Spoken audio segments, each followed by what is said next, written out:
예. 예를 들면 우리 장관님도 사법시험을 합격하신 분인데 형사소송법 이런 거 있죠. 10명의 범인을 놓치더라도 1명의 억울한 사람 만들면 안 된다. 유명한 법원입니다. 예, 그거 기본이잖아요. 네. 여기서부터 나오는 것 중에 또 하나가 의심스러울 때는 피고인의 네, 이익. 그렇습니다. 그리고 무죄 추정의 원칙. 딱 거기서 나오는 거잖아요. 예, 억울한 사람 만들면 안 된다. 네네. 도둑을 하나 잡기 위해서 온 동네 사람들한테 고통 주면 안 되잖아요. 예. 그게 형사법의 대원칙인데 그래서 의심스러울 때는 피고인의 이익을 이 사람이 무죄일까 유죄일까 이러면 무죄하라는 거 아닙니까? 그죠? 네, 법원의 판결의 기본 원칙. 법원 판결도 검사의 판단도 마찬가지잖아요.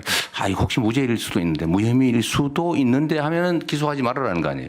근데 검찰은 뭐 그 반대로 지금까지 운영돼 왔습니다. 그러니까요. 그것도 마음대로. 네. 마음에 안 들면은 혹시 죄가 있을 가능성이 조금 있다 싶으면 기소해가지고 고통 주고 네. 또 자기 편이면은 죄가 명확한데도 봐주고. 하여튼 이 기준이 다 무너졌지 않습니까? 예. 그래서 제가 하나 이걸 내가 그거는 이제 법무장관께서 이번 검찰 개혁을 통해서 해결해 나갈 텐데 그렇습니다. 내가 하는 의문되는 것은 억울하게 기소가 됐는데 네. 몇 년 재판해가지고 돈 들여서 고통받고 해가지고 무죄를 받았어요. 검찰이 아무 이유 없이 항소를 해요. 그래서 또 막 한참 동안 돈 들여가지고 고생을 해요. 또 무죄를 받았어요. 또 상고해. 그래가지고 대법원까지 걸려가지고 돈을 엄청나게 들고 나중에 보니까 무죄는 났는데 집안이 망했어요. 이거 윤석열 대통령이 한 말 아닙니까? 네, 맞습니다. 근데 그거 지금도 그러고 있죠. 그래서 제가 이 얘기를 하나 드려볼게요. 1심에서 판사 셋이서 재판을 해서 이거 무죄네, 무죄 선고를 했어요. 무조건 항소를 해요. 그럼 고등법원 항소심에서 판사들 생각이 이거 유죄네? 그러니까 유죄로 바꿨어요. 이럴 경우 이게 타당하냐? 3명은 무죄라고 그러고 3명은 유죄라고 하면 무죄일 수도 있고 유죄일 수도 있는 거 아닙니까? 네. 한 사람이 유죄라고 생각하거나 무죄라고 왔다 갔다 할 때는 무죄를 하는 게 원칙인데 3명의 판사가 무죄라고 하는 거를 3명의 판사가 뒤집어 가지고 유죄로 바꾸는 게 타당합니까? 그래서 뭐 상고제도가 있긴 한데요. 그 상식적으로 생각할 때는 뭐 가능성이 그럴 뭐 개연성도 있다고 하지만 일반적인 법원칙에는 좀 안 맞는 겁니다, 사실요. 지금 무죄 판결은 상소 못하게 하는 나라가 많잖아요. 그 미국계 대륙법계통이 그렇습니다. 미국은 지금 뭐 법에서 이중이용 금지 원칙 때문에 피고인의 이익 우선이기 때문에 항소를 못하게. 그러니까 이런 생각을 할 수가 있는데 저러다 혹시 죄진 사람이 빠져나가면 어떡하지? 네네. 그게 법 원칙에 어긋난다 이 말입니다. 네, 맞습니다. 그 억울한 사람들 전 재산 날려가면서 인생 망치고 그러면 되겠어요? 근데 지금 검찰이 1심에서 무죄 난 사건 항소하면 그게 유죄로 바뀌는 확률이 얼마나 됩니까? 대충 한 5% 정도 됩니다. 최종적으로. 네. 5%가 이제 유죄로 뒤집어진다 이 말이에요. 네네, 예. 그럼 95%는 무죄를 한 번 더 확인하기 위해서 항소심 가가지고 생고생하고 있는 거죠. 네, 그런 상황이죠. 네. 대법원은 어때요? 대법원은 1.2%안 됩니다. 네, 무죄인데 대법원에 상고를 했더니 유죄로 뒤집어지는 경우가 1점 몇 프로다. 네, 1.7% 정도 됩니다. 그럼 98.3%는 그냥 무죄를 받기 위해서 또 엄청나게 돈 들이고 고통받는 거죠. 네, 예. 그게 타당합니까? 어쨌든 뭐 말씀하신 것처럼 타당하지 않습니다. 대개 그게 전면적으로 완전히 사실관계 파악이 잘못됐다든가 또는 법리관계 적용이 잘못된 건 드물고요. 부수적인 무죄가 더 많습니다. 그렇기 때문에 상고나 항소를 제한해야 될 필요성이 반드시 있습니다. 검사들이 대도 않는 거 기소해가지고 무죄 받고 나면 면책하려고 항소하고 면책하려고 상고하고 그러면서 국민들한테 고통 주는 거 아니에요? 네. 이걸 왜 이렇게 방치합니까? 그래도 지금 일단 우리 국민주권정부가 출범한 이후에는 뭐 거의 저희들이 제안을 하고 있고요. 제가 주요 사건 관련해서 직접 지휘를 하고 있습니다. 그렇기 때문에 이걸 규정을 좀 확실하게 해야 될 것 같습니다. 첫 번째는 가장 근본적인 건 형사소송법 개정해갖고 그 법률관계 다투는 거 명백한 법률관계를 다투는 거 외에는 항소를 못하게 하는 식으로 형사법을 개정해야 될 것 같고요. 1차적으로 현실 가능한 것은 대검 관련 사무 예규들을 일단 바꿔야 됩니다. 원칙적으로는 지금 공소심의위원회가 있고 또 상고심의위원회가 있지만 내부 인사로만 지금 돼 있어 갖고 그냥 기계적인 항소나 상고를 그냥 방치했거든요. 이 부분을 갖다 규정을 좀 고칠 예정입니다. 이게 막 1심에서 몇 년씩 재판해가지고 집 팔아가지고 변론해가지고 겨우 무죄 해놓으면 항소 가가지고 또 그러고 그중에 네. 기껏해야 5% 네. 뒤집어지는데 95%는 헛고생하는 거 아닙니까? 네, 맞습니다. 네. 국가가 왜 이리 잔인해요 국민들한테. 그래서 이 재판이라고 하는 게 인류 수천 년 역사에서 경험으로 정한 원칙이 있잖아요. 그래서 의심스러우면 피고인 이익으로 하라고. 아니 심판사 셋이서 무죄라고 했는 걸 지금 이게 제가 이걸 얘기를 여러 군데 해봐도 그 혹시 나쁜 사람이 빠져나가면 어떡하지? 이래가지고 그냥 계속 하잖아요. 네네. 근데 이게 좀 그게 나눠야 될 것 같고요. 대통령.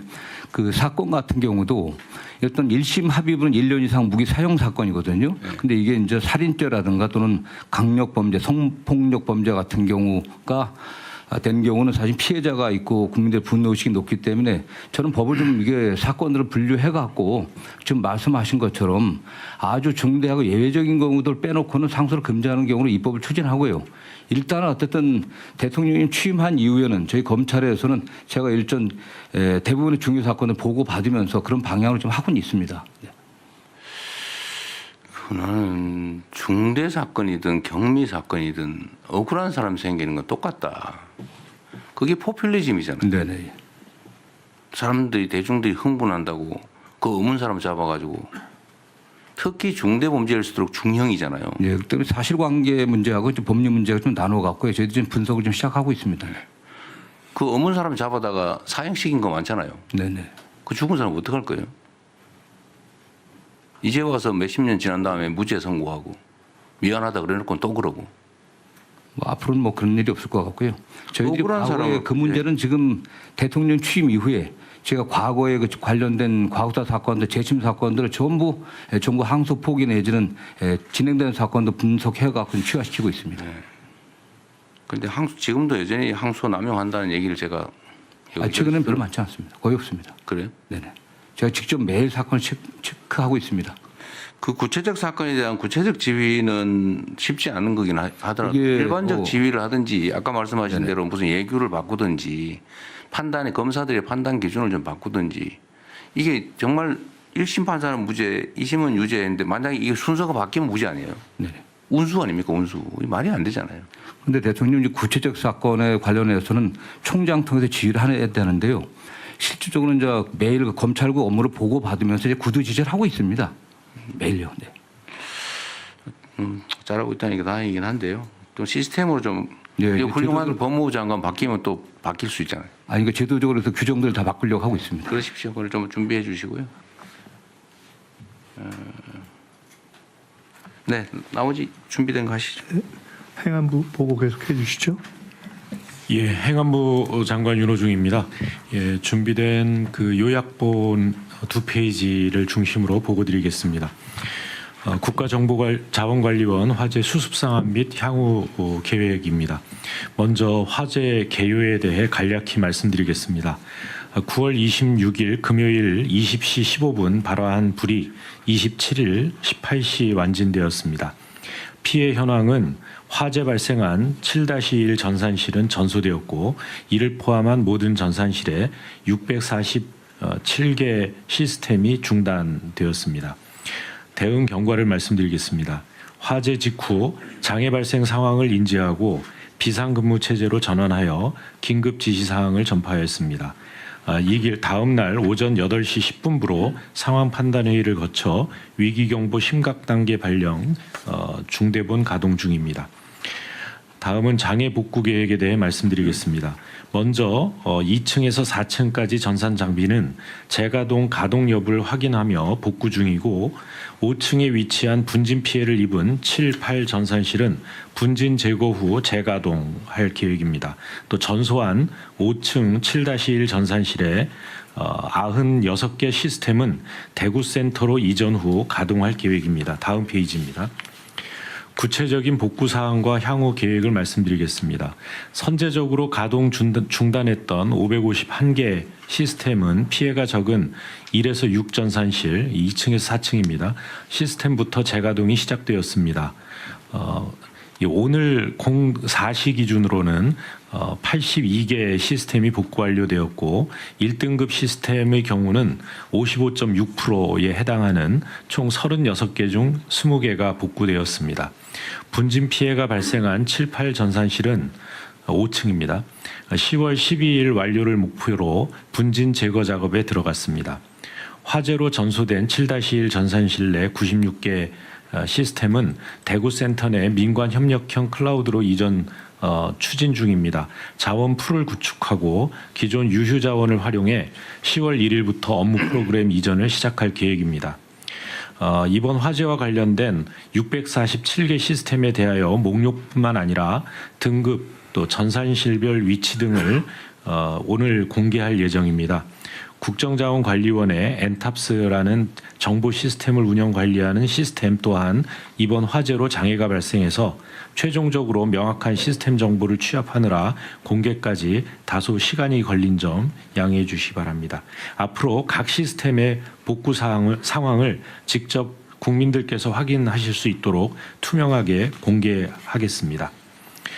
다음은 국민 불편 최소화 방안입니다. 업무가 시작되는 어제 09시부터 콜센터를 활용하여 국민 불편 사항을 신속 상담하고 해결 방안을 안내하고 있습니다. 또한 정보 시스템 장애로 인해 제기되는 법정 민원 처리 결과 또 문제 해소 방안 등을 집중 대응하기 위해 각 지자체별로는 민원 불편 사항 대응 지원반을 설치했습니다. 또 각종 이 수수료 발급 수수료에 대해서는 이 10월 2일까지 면제하고 있습니다. 그리고 각 부처에서는 첨부해 드린 자료에 있습니다만 업무 지속성 계획을 통해 대응 방안을 마련해서 실행 중에 있습니다. 행안부는 이번 장애에 끝까지 책임을 다해 조속한 복구와 국민 불편 최소화에 총력을 다하겠다는 말씀드립니다. 이상입니다. 각 부처별로 상황과 대응 계획 보고하실 거죠. 너무 양이 많은데. 이렇게 하시죠. 이건 최대한 신속하게 복구한다. 또 필요한 대응 우회 방안을 강구한다. 그거 다 당연히 해야 될 일이잖아요. 그런 정도로 하시고 좀 그냥 일반적인 논의를 좀 해보면 좋겠어요. 상황 파악은 다 이제 됐겠죠, 이제? 예, 그렇습니다. 저번 일요일 날 얘기해서 좀 정리가 안 된 것들이 있었는데, 이게 일단은 민간은 이중 운영 시스템을 갖추고 있는데, 네, 거의 모든 글로벌 기업들뿐만 아니라 다 갖추고 있잖아요. 예. 정부 전사는 이중 운영 시스템이 없었다는 거죠. 지금 하려고 했는데 네. 하세요라 하면서 안 해버렸다는 거죠, 몇 년 동안. 네, 1등급에 한해서 한 20% 정도만이 이중 시스템을 가지고 있고요. 이 동시에 운영되는 액티브형 운영 이중화는 된 것이 없습니다. 그러니까 운영 이중화를 민간에 하라고 정부가 공고를 했고 실제로 민간은 다 이중 운영 시스템 가지고 있는데 정부도 한다고 얘기는 했는데 지금 몇 년 동안 실제 안 하고 있었던 거죠.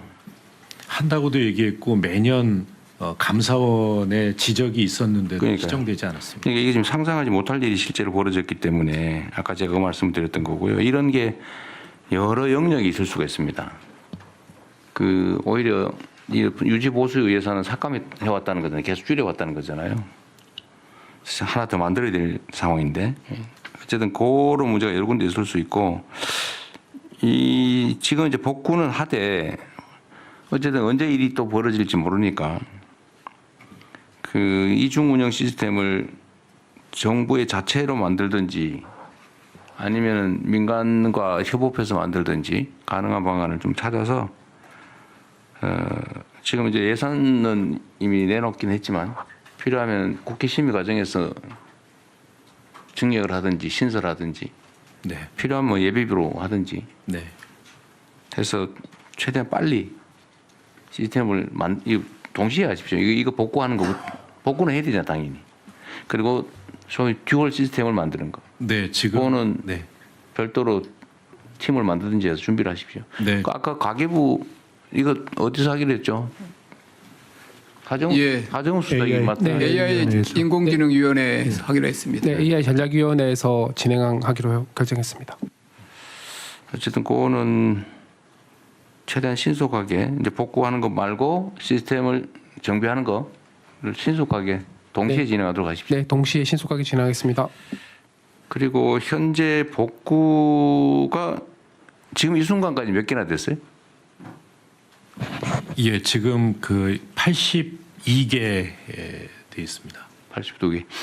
뭐 나름 핵심 시스템들은 그나마 뭐 재난 복구 시스템이 나름 있어서 다는 아니지만 네, 있는 것들은 그걸 이용해서 DR 하고 있는 거죠. 하고 있고요. 복원이 됐고요. 그다음에 이 심각한 것은 7-1 전산실에 이 소실된 시스템입니다.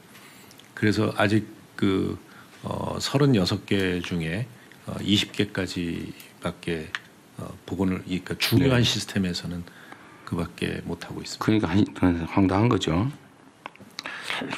실시간 데이터 백업도 규정상으로는 하게 돼 있는데 그거 맞죠? 예. 하게 되는데 지금 안 된 거죠. 안 돼.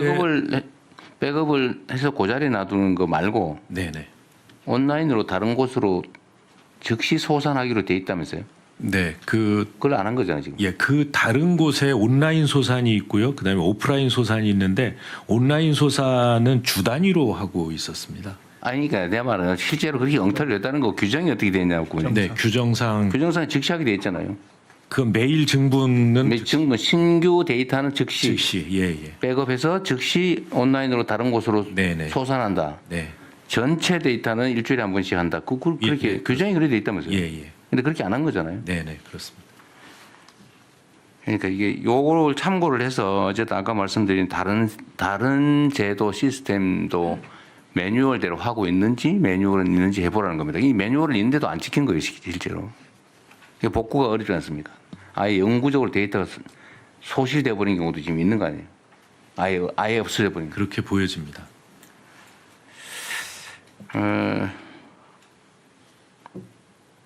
그럼 몇 퍼센트 주면 된 거예요? 뭐 이게 사실 퍼센트지가 의미는 특별히는 없죠. 왜냐하면 국민들이 자주 중요성 차이. 네, 중요성 차이도 있고요. 시스템이 큰 시스템이 있고 작은 시스템도 있습니다. 그래서 개수는 의미가 없는데 개수로 치면 지금 한 14% 정도 된 거고요. 그다음에 중요도로 보면 1등급의 55.6%가 된 것입니다.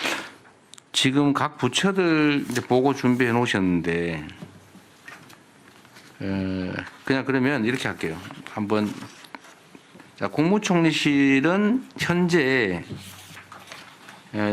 문제되는 복구되지 못한 중요한 시스템이 뭐가 있어요? 예, 저희 지난 일요일 날 국조실장입니다. 지난 일요일 날 보고 드린 대로요. 조세 심판원에 청구받은 일 저구가 하나 있고 그다음에 규제 신문으로 그 두 가지. 두 가지가 있습니다. 어쨌든 요거는 예, 조세 심판은 개별적으로 담당이 있기 때문에 예, 별 문제가 없다. 없습니다. 예, 그렇습니다. 규제 신문고는 우편, 메일, 팩스 등으로 받고 있습니다. 근데 지금 접수했다가 소실된 자료가 있을 수 있다. 있습니다. 근데 예, 숫자는 크지는 않을 거고. 그렇습니다. 예. 기재부는 어떠세요? 예, 대통령 기재부는 재정정보 시스템이 제일 중요한데 그 부분은 일요일 날 4시로 복구가 되고 다 나머지 복구됐어요? 홈페이지 부분입니다. 예, 그래서 홈페이지. 그 부분은 저희들 우리 국민들한테 공지를 했었습니다. 그래서 필요하면은 지금 홈페이지는 지금 전 부처가 아마 같은 네, 홈페이지. 예, 문제가 있습니다. 그 다음에 교육부는요? 네, 전 부처와 마찬가지로 그 홈페이지는 이제 네, 됐고 문제가- 모든 홈페이지가 다 똑같을 네네. 거고. 그리고 네. 나머지는 지금 실제로 현장에서 가장 관심이 높은 K-에듀파인이나 나이스 태제는 잘 돌아가고 있어서 네, 문제 있는 것만 얘기하십시오. 네, 없습니다. 네, 그럼 교육부는 별 문제가 없다는 거고. 과기정보통신부는요. 네, 그 우체국 금융은 완전히 그 서비스 재개돼서 정상 운영 중입니다. 다만 이제 우편 서비스 중에서 이제 필수 서비스인 우편, 등기, 소포 등은 재개를 했지만 일부 서비스인 우체국 쇼핑, 내용 증명, 미국행 국제 우편 등이 차질이 좀 있습니다. 이 우체국 쇼핑에 입점한 농어민들, 소상공인들이 이거나 생산해서 우편으로 보냈어야 되는데 못 보내서 지금 우리 썩는다, 못 쓴다, 뭐 이렇게 아우성이라던데. 네, 그거에 대한 대책은 뭐예요? 실제 그 신선 식품에 대해서는 오늘부터 이제 그 배달이 가능하도록 이제 저희가 재개를 했고요. 다만 기존 농축산 식품들은 이제 저희 우정사업본부에서 저희가 구매를 해서 실제 저희 직원들에게 복지로 이제 활용하거나 아니면은 그 우체국 그 보험이나 금융상품 우리 고객들한테 이제 선물로 드리는 형태로 신선식품은 배달을 우편 배달을 재개했고 재개했습니다. 그 외에 가공식품이나 이런 것들은 사준다. 네. 네. 그리고 지금 중기부에서 추가로 저희가 사업자분들 찾아서 연락해가지고 중기부가 가지고 있는 공용 홈쇼핑하고 민간하고 이제 쇼핑 연결되어 있는 사업들이 있습니다. 그래서 그쪽으로 연결해드리는 작업. 네. 그래서 여기가 좀 아우성이 좀 많은 것 같더라고요. 자, 외교부는 문제되는 게 특별히 뭐 있어요? 없습니다. 네, 다행이네요. 자, 통일부는 특별히 없습니다. 북한 자료센터 그 민원 처리가 약간 문제가 있는데 이건 뭐 크게 문제는 되는 상황. 네, 알겠습니다. 법무부는 예, 특별한 문제는 없습니다. 지금 뭐 광주센터의 대부분의 그 킥수 자료가 돼 있고요. 그 다음에 규정이라든가 어떤 출입국 관련 따로 분리하고 저희들이 보관하고 있어갖고 관계가 없습니다. 아닙니다. 네. 국방부는 뭐 별도 시스템이었죠. 뭐 상관없고 행안부가 지금 꽤 있겠죠. 네, 아까 보고 드렸습니다. 네. 자, 국가보훈부는 어떠세요? 통합보험 시스템은 지금 민원 처리가 불가능합니다. 또 국립묘지 안장 신청도 불가능합니다. 그렇지만 8월 31일까지 자체 백업 파일이 있어서 이걸 각 그 국립묘지나 지청에 내려보내서 수기로 특히 팩스를 통해서 수기로 모든 업무를 처리하고 있습니다. 네. 근데 그 사이에 신청을 했는데 자료가 사라졌으면은 9월 한 달 자료는 다 사라졌습니다. 그렇지만 이거는 수기로 각 지청과 각 현충원 호구원에 자체 우리가 파악이 가능한 것으로 보고를 받았습니다. 그러게 국립묘지 안장이야 뭐 건수가 많지 않을 테니까 충분히 파악 가능할 것 같고 일반 민원들이 있으면 사라진 게 있을 텐데. 제일 민원이 그 기차표 할인하는 민원이 제일 큽니다. 그러면 그 대책은요? 그 대책은 현장에서 유공자증을 제시하면은 자체에서 바로 할인을 받거나 아니면 나중에 후보 뒤에 이게 정상화됐을 때 그 나중에 후보를 정산해 주는 걸로. 그렇게 네. 했습니다. 어쨌든 실질적으로 피해가 발생하지 않게 잘 챙겨주시기 바랍니다. 그 다음에 문체부는요? 문화체육관광부는?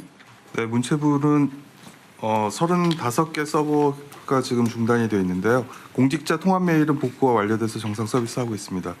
또 하나는 이제 보도 자료나 정책 뉴스에 뭐 사진, 영상, PDF 파일이 보관되어 있는 정책 브리핑이라는 게 있는데 요게 7-1 위치에 있어서 백업 데이터랑 모두 다 전소가 됐습니다. 근데 이 부분은 예전에 한번 보고 드렸듯이 대통령 기록관에 6월까지는 이 보관되어 있는 다른 데이터가 있어서 가지고 오고 또 각 부처한테 네. 보도자를 다시 모으면 이거는 뭐 회복할 수 있을 것 같습니다.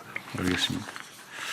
자, 농림축산식품부는 어떠세요? 저희는 그 공익직불금 지급 신청을 위해서 개인정보 그 확인을 해야 되는데 그게 오늘까지였습니다. 그래서 이거를 그 10월 15일까지로 연장 조치했고요. 그래서 크게 문제 없을 것 같습니다. 그리고 농식품 바우처 신청하는 것이 있는데요. 이것도 읍면동 행정복지센터에서 수기로 일단 신청받는 것으로 그렇게 처리하고 있습니다.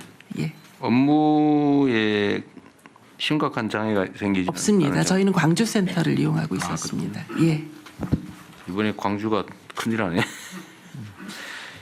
네, 그다음에 산업통상자원부는요. 산업부는 저희 자체적으로는 괜찮은데 저희가 복지부와 연계된 에너지 바우처가 지금 신청은 되는데 결제가 지금 안 되고 있습니다. 그 시스템이 복구될 때까지는 저희가 일단 납부를 일단 유예를 하고 지금 그런 상황이 진행되고 있습니다. 네, 여기도 그거 말고는 다른 문제는 네, 없는 것 특별한 같아요. 사항은 없습니다. 네.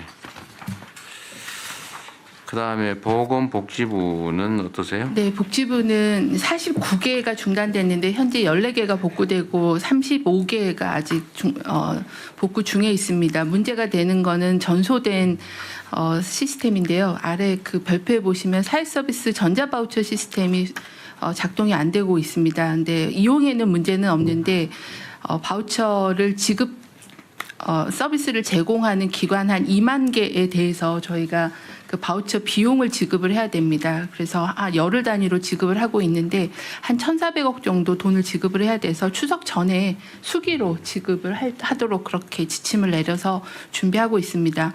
그리고 장사정보 시스템이 작동이 안 돼서 62개 그 장내 그 화장장에서의 예약을 지금 유선 팩스로 예약을 하고 있어서요. 장내 지도사 통해서 예약하는 것들을 안내를 지속하고 있습니다. 아래 보시면 디지털 돌봄 시스템상 노인 안전 확인에 대해서 활동이 없을 경우에 데이터를 받도록 되어 있는데 그게 중단돼서 이거는 AI 케어콜을 이용해서 그런 안전을 확인하는 걸로 대체해서 운영하고자 합니다. 좀 더 예산이 들어서 이 부분은 전용이나 예비비 협의를 진행하겠습니다. 네. 이게 지금 보건복지부 특히 복지부 사무는 되게 기초지방정부들의 창구 사무가 네. 많은데 네네. 그 업무량이 엄청 원래 많잖아요. 네. 그 임시로 필요하면 저 행정 지원 요원들 네. 좀 뽑아가지고 네. 좀 하도록 하고 그건 예산 지원은 기재부가 좀 잘 해주도록 하십시오. 네. 아마 이 인력 부족이 심각할 거예요. 너무 힘들 겁니다. 네, 환경부는 어떠세요? 네, 환경부는 배출권 거래제 관련한 게 중요한데요. 다행히 그건 복구가 됐고요. 화학물질을 등록하고 신고하는 게 기한 내 처리하고 있는데 그게 잘 복구가 안 됐습니다. 그래서 일단 이거는 기한 내 처리를 해야 되기 때문에 오프라인으로 기한 내에 네. 민원이 생기지 않도록 적극적으로 노력하고 있습니다. 환경부 업무는 뭐 그렇게 심각할 것 같지는 않네요. 자, 그다음에 고용노동부는 여기도 일이 꽤 많을 것 같은데. 노동 보고 드리겠습니다. 네. 저희들은 입주 그 7하고 7-1에 돼 있어서 17개 시스템이 전면 중단됐습니다. 다행스러운 것은 급여 나가는 거, 실업급여, 산재급여, 직업훈련 급여는 미입주라서 정상 운행되고 있습니다.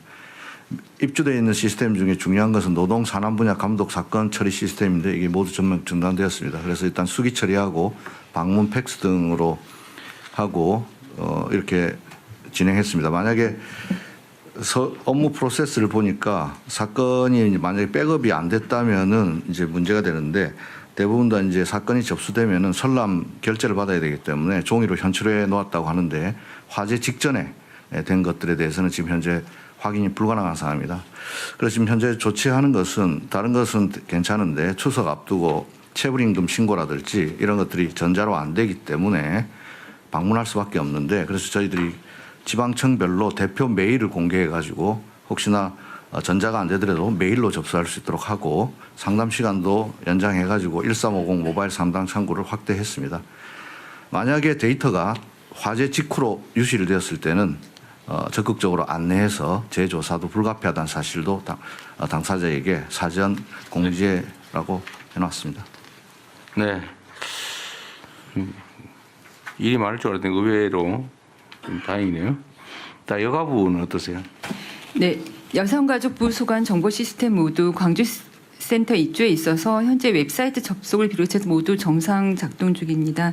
다만 보건복지부의 사회보장 시스템 장애로 인해서 연동되어 사용되고 있는 바우처 카드 발급과 결제가 일부 제한되어 있어서 불편이 호소되고 있고요. 그와 관련해서는 아이돌봄 카드에서 바우처 부분은 저희가 미납금 한 30만 원 내지는 필요시에는 좀 더 올리는 금액까지 미납된 상태에서도 사용할 수 있도록 그 불편을 최소화하려고 하고 있습니다. 네. 그다음에 국토부는 어떠십니까? 네, 저기 대전 입주 4개 시스템이 현재 중단 상태입니다. 그 중에서 많이 이용되는 게 부동산 종합 공부 시스템인데 토지대장 그 지적도 등본 등을 반영한 온라인 시스템인데 이건 이제 시군구청의 민원 창구를 방문해서 발급 조치하도록 했고 연계 시스템 중에서 부동산 거래 관계 시스템이 종합공부와 연계되고 있는데 이것도 마찬가지로 민원 창구 방문 신고를 안내하고 그렇게 전파를 완료했습니다. 그 나머지 시스템 중에서 연계된 부분들은 8개 중에서 이제 5개가 복구가 완료됐고 일부 3개 정도는 지금 앞서 말했듯이 문제가 있는 부분이 있고 입주 시스템 중에서는 그 외에도 화물 운송 실적 관리 시스템이나 이제 국가 물류 통합 정보 시스템, 지적 제조사 행정 시스템 이 부분은 여전히 이제 그 중단 상태지만 저희가 대체 수단을 조치를 취하고 있습니다. 네. 해수부. 예, 대통령 저희가 1등급이 한계가 있는데 다행히 재복구 시스템으로 전환을 해서 그 항만 물류 정보 시스템 1등급인데 정상 운영이 되고 있고요. 나머지는 예를 들면 의획 증명서 발급이라든지 낚시배 탈 때 그 이제 전자 승선 명부를 하게 돼 있는데 이런 게 지금 안 되고 있습니다. 그래서 이런 부분들은 수기로 전환을 해서 진행을 하고 있다는 말씀을 드리고 특히 걱정이 됐던 것이 추석 명절을 앞두고 재난지원금을 지급을 해야 되는데 이게 최근에 이제 적조 피해가 있었습니다. 그다음에 여름에 고수온 피해가 있었는데 이 부분 이제 한 72억 정도를 어제 저 지급 완료를 했습니다. 네, 다행입니다. 그리고 중소벤처기업부. 네, 중기부는 대전에 있는 그 시스템 하나여서 큰 문제 없이 나머지는 광주에 있고 그다음에 민간 클라우드랑 자체 전산실 IDC 이렇게 좀 다양한 형태로 분산되어 있는 상황입니다. 그래서 지금 현재로의 이슈는 크게 없고요. 그 행안부 시스템 연결된 부분들도 전반적으로는 좀 현장에서 오프라인으로 대체하도록 하거나 관련 부처랑 협의해서 연기하는 작업들을 했습니다. 그래서 현재는 이슈 없고 이번에 알게 된 그 자체 전산실 운영하고 민간 클라우드의 기준들 어떤 때 민간 클라우드를 쓰고 있는지 이런 부분들 전체적으로 좀 다시 파악해 볼 예정입니다. 네. 이런 부분에도 전문적인 지식도 있으시니까 좀 잘 챙겨 주시기 바랍니다. 네, 그리고 하나 더 말씀드릴 게 이번에 이제 그 중기부 보면서 보니까 내외부 시스템 전체적으로 지난번부터 한 100여 개의 시스템 가지고 있습니다. 그래서 이거를 정리를 해야 백업도 효율화되고 그리고 다 백업 떠났는데 바뀌면 다시 한번 또 해야 되는 일들이 있기 때문에 이 전체적으로 시스템을 좀 정비해서 없앨 것들은 없애고 그리고 합칠 것들은 합치면서 작업해 가려고. 네. 자, 공정거래위원회요. 예, 공정위도 광주 센터를 활용하고 있어서 대부분 공정위 소관 정보 시스템은 정상 작동 중이고요. 지금 문제되는 거는 이제 유관기관과 연계된 서비스인데 대부분 이제 연계 중단을 하고 대체 조치를 취해서 이제 정상 작동하고 있는데 조금 불편은 있습니다. 이제 우편으로 발송해야 되는 문제라든지 좀 불편은 있고요. 이제 가장 큰 문제는 이제 국민신문고 민원을 받지 못하는 건데 그것을 이제 현재로는 공정위 온라인 사건 처리 시스템하고 오프라인을 통해서 민원 접수하는 방식으로 처리할 예정입니다. 네, 약간 벗어난 얘기인데 공정위 인력 증원하는 거는 어떻게 진행되고 있어요? 예, 지금 인력 증원에 좀 앞서서 그 내부 조직과 업무 쇄신 TF를 이번 주에 발족하려고 합니다. 그래서 좀 과거하고 다르게 좀 그 국민 신뢰도도 높이고 사건 처리 지연되는 거 그것을 어떻게 하면 더 빨리 할 수 있는가 내부 조직을 개편한다든지 아니면 그 업무 방식을 새로 업그레이드 한다든지 하는 방식으로 지금 하고 있고요. 인력 증원은 안 하나요? 하는 게 좋습니다. 그 인력 지원을 받아야지 한다는 게 아마 대선 공약이었을 거예요. 그렇습니다. 그렇습니다. 네, 그것도 하시고요. 예. 그 어쨌든 공정거래위가 조사할 게 너무 많은데 인력 부족으로 안 하거나 문개고 넘어가는 게 많다고 하는 설이 있어서 그 중에 일부 소규모 조사 업무는 광역 지방 정부로 일부 위임 또는 위탁하는 거 예, 그게 상당히 중요할 것 같습니다. 가맹 사업이라든지. 예. 좀 그렇게 그것도 검토해 보십시오. 예. 자, 공정거래위도 뭐 다행이고요. 금융위원회는 어떻습니까? 금융이 제일 중요한데. 네, 맞습니다. 제일 여러 가지로 영향이 많은 부분인데요. 실제로는 보면 행정정보망과 연계된 금융서비스 이 부분인데요. 사실 지금 대부분 정상화됐습니다. 가장 중요한 것 중에 하나가 이제 대출 신청을 받을 때 필요 서류를 보통 행정정보망을 통해서 개인들이 제출하지 않더라도 은행에서 자동적으로 그것들을 받아다가 이렇게 제출 서류를 확인을 하는데요. 지금 다행히 공공마이 데이터가 복구가 돼서 그 대출 부분 지금은 문제가 없다 그 말이군요. 네, 그리고 하나 남은 거는 이제 신분증 진위 확인 부분이 있는데 주민증 같은 건 복구가 안 돼서 다른 대체 수단인 운전면허증이라든지 여권이라든지 모바일 신분증 이런 걸 이용하도록 대체 수단을 말씀드리고 또 실제로는 ARS 이런 걸 통해서 주민증을 갖고 와도 확인해 드릴 수 있는 대체 수단들을 강구하고 있습니다. 네, 이상입니다. 다행입니다. 국민권익위 예, 국민권익위원회는 총 8개의 시스템을 운영하고 있습니다만은 예. 7개의 시스템은 행정심판이나 청년 포털 시스템은 정상 가동이 지금 됐는데 이 사건 7-1 전사실에 국민신문고 서버 그리고 1차 데일리 저장 장치가 다 소실된 것으로 이렇게 파악돼서 국민신문고가 지금 현재 전면 서비스가 중단되고 있는 상태입니다. 신속하게 지금 행안부하고 협조해서 복구를 해야 될 필요성이 있습니다. 네, 알겠습니다. 다음에 개인정보보호위원회. 개인정보 오늘 안 왔나? 잠깐. 안 왔어요?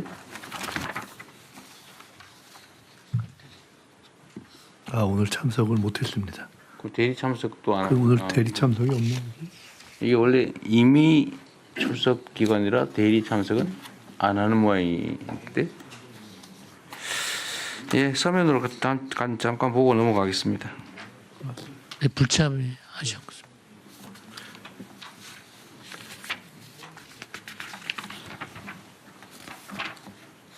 식품화요.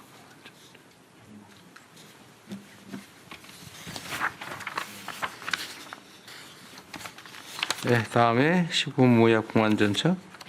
예, 식약처는 기본적으로 식약처 시스템은 광주했기 때문에 식약처 자체의 문제는 없는데요.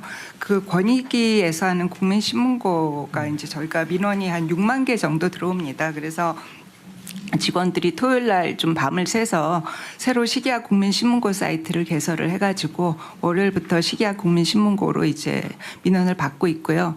또 하나는 이제 이 모든 공무원들이 다 온나라 시스템이 지금 안 돼서 이제 좀 문서를 종이로 수발을 해야 되는 시스템으로 들어왔기 때문에 이 또한 저희가 심각 단계로 하면서 주말에 그 직원들 긴급 대응 매뉴얼을 만들었습니다. 그래서 이제 9시 그 월요일 날 8시 반에 그 긴급 대응 매뉴얼을 줘서 지금 어제 밤에 확인을 했더니 별 문제 없이 진행된다고 하고 있습니다. 이상입니다. 국민신문고를 새로 얼른 만들어서 다시 쓰고 있다고요? 예. 그 저기 식의약 국민신문고를 새로 저희가 6만 건이나 되기 때문에 하루에 막 200건씩 들어옵니다. 그래서 전산팀이 정말 말 그대로 토요일 날 밤을 새 가지고 식의약 국민신문고를 만들어서 어제도 하루에 70건 정도 들어왔습니다. 처장께서 훌륭하시니까 직원들도 열심히 빨리 하는 모양이에요. 아닙니다. 직원들이 저희가 심각 단계로 해서 과하게 대응을 좀 했습니다. 네, 잘하셨습니다. 지금 외청들은 이거 문제 없어요? 뭐 온갖 외청들 많잖아요. 무슨 뭐 통계청이니 경찰청이니 검찰청이니 뭐 검찰청은 괜찮아요? 그건 자체서 뭐가 따로 있죠. 외청들 지난번에 이제 조달청이 이제 큰 문제가 있었는데 조달청은 지난번에 그 중대본회의 때도 잘 회복해서 하고 있다는 쪽으로 보고를 했고 경찰청이랑 그 당시에도 별 문제는 특별히 문제 있다고. 이게 이제 이런 제가 오늘 이것도 하나 발견한 사실인데 외청 있잖아요. 외청들 외청도 자기들이 있는 분들이 지휘하는 외청 기관이지 독립돼서 지 마음대로 하고 있는 데는 아니잖아요. 거기 업무도 당연히 각 소관 부처가 파악을 해야죠. 내가 보니까 그 외청들 업무는 버려놓은 것 같더라고요. 국무회의 보고도 안 되고 파악도 안 되고 따로 있어요. 그렇게 하면 안 되지. 앞으로는 소속 외청들 업무도 챙기도록 하십시오. 어떻게 뭘 하고 있는지. 외청이라니까 아예 그냥 시집장가 가서 분가한 자식 취급하는 것 같아. 그러면 안 됩니다. 그럼 통제가 안 되잖아요. 그것도 그렇고 그 산하 공공기관